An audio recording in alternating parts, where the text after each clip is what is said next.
शहर में चर्चा का विषय बने प्रोफेसर तथा छात्रा से जुड़े कथित शारीरिक शोषण मामले में नए मोड़ आते हुए आरोपी प्रोफेसर गौतम लाल बिहारी जायसवाल की पत्नी डॉक्टर कविता चौधरी मीडिया के समक्ष आई और अपने पति की बेगुनाही का दावा किया।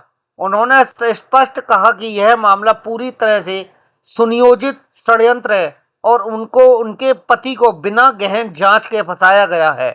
बुधवार को संजय पैलेस स्थित रेस्टोरेंट में आयोजित प्रेस वार्ता में डॉक्टर कविता ने कहा कि एफआईआर 25 अक्टूबर को दर्ज होते ही मेरे पति को अत्यंत जल्दबाजी में प्रयागराज से गिरफ्तार कर जेल भेज दिया गया, जबकि अभी तक किसी भी पहलू पर उचित जांच नहीं हुई।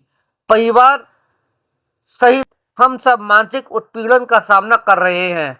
अगर निष्पक्ष जांच नहीं हुई तो मैं मुख्यमंत्री से मिलकर न्याय की गुहार लगाऊंगी। डॉक्टर कविता ने कहा कि यह हमारे परिवार की प्रतिष्ठा का प्रश्न है। मेरे पति को बदनाम करने के लिए षड्यंत्र रचा गया है। न्यायपालिका और समाज से अनुरोध है कि जांच निष्पक्ष हो, हमें भी अपनी बात रखने का अवसर मिले। उन्होंने कहा कि परिवार वर्तमान में भय और तनाव में तथा समाज में समर्थन और निष्पक्षता की अपेक्षा करता है। व्हाट्सएप चैट में आरोपों को साजिश बताया। कविता चौधरी है। मैं प्रोफेसर गौतम जायसवाल जी की वाइफ हूँ और मैं आप लोगों को यहाँ इसलिए इकट्ठा हमने किया है ताकि हम अपनी बात अपनी तरफ से आपके सामने रख सकें। अभी तक हमारा पक्ष कुछ भी नहीं आ पाया आपके सामने, तो एक्चुअल जो बहुत सारी चीज़ें हैं छुपी हुई हैं वो सामने आ जाएं कुछ चीज़ें, तो इसी के लिए हम इकट्ठे हुए और बहुत बहुत धन्यवाद आप सबका कि आप हमारी बात सुनने के लिए आप इकट्ठे हुए। जी, मेन पॉइंट ये है कि मेरे पति केमिस्ट्री के प्रोफेसर हैं और वो लड़की जो है बॉटनी की स्टूडेंट थी और उसके गाइड ने उसको मेरे हस्बैंड के पास पीएचडी का कुछ वर्क केमिस्ट्री का था जो उसको करने के लिए रेफ़र किया था।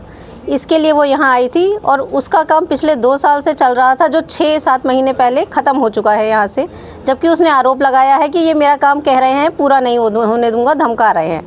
दूसरी चीज़ कि मेरे हस्बैंड को स्किन सोराइसिस है, पिछले लगभग 10-12 साल हो गए होंगे, सीवियर है वो और काफ़ी इलाज कराया है, मेडिकल, आयुर्वेदिक, एलोपैथिक, हर तरह का इलाज करा के वो बहुत परेशान हो चुके हैं।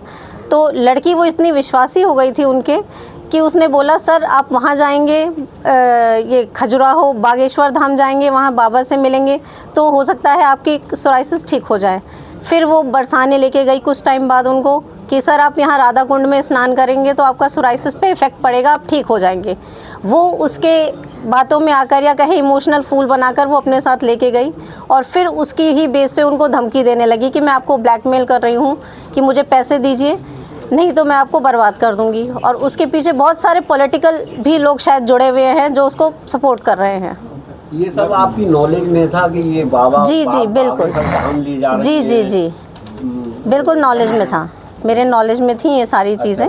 जी आपकी नॉलेज में, तो जी आपने कोई ऑब्जेक्शन नहीं कोई, हमें विश्वास था, वो मेरे घर आती जाती थी, मिलना जुलना था, मैं डिपार्टमेंट भी अक्सर जाया करती थी, मेरा जाना आना डिपार्टमेंट होता था। उसको ये मालूम था कि इस प्रोफेसर शादीशुदा हैं? बिल्कुल मालूम था, मैं डिपार्टमेंट जाती हूँ, वो मेरे घर आ रही हैं। वहाँ उसने जो आरोप लगाया है नहीं हाँ गलत है वो आरोप, शादी का नहीं, ये आरोप गलत है। जैसा कि आप बता रहे हो डिमांड की उसकी कुछ रिसिप्ट हैं जो हमारे पास है, बाकी उसने नगद लिए हैं।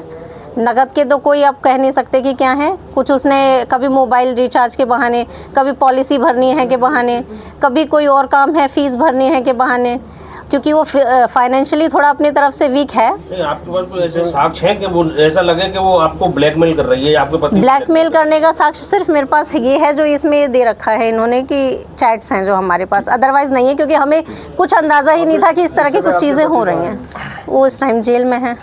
अच्छा, विश्वविद्यालय ने किस आधार पर भी निलंबित किया जांच करके? जांच वही एफआईआर हो गई, उसी के अकॉर्डिंग उन पे प्रेशर आया विश्वविद्यालय। जांच कमेटी अलग बनाई थी ना? जी, तो उधर क्या हुआ सर मुझे कुछ आइडिया नहीं है, उधर क्या चल रही है चीज़ें, मुझे कुछ आइडिया नहीं है उसका।